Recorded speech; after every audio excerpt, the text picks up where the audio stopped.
Ma'am, ngunyan na mainit ang panahon, jowa o aircon? Aircon po. Aircon.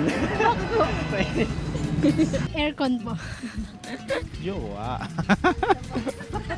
Jowa. Siyempre ang jowa kasi mas nakakatulong yan sa'yo pag may mga kaipuhan ka sa buhay, madali mo nagada ng tabang. Ano? May pamaypay naman eh. Aircon na lang. Ma'am, jowa o aircon? Aircon. Ano man jowa kung mainiton? Sir, ngunyan na mainit ang panahon. Anong pipiliin mo? Aircon o jowa? Jowa po.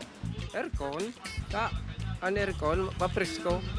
Nakapa-stress pa, nakapa-stress kang ining isip. Ang jowa, init kang payo. Sir, ngunyan na mainit ang panahon. Anong pipiliin mo? Aircon o jowa?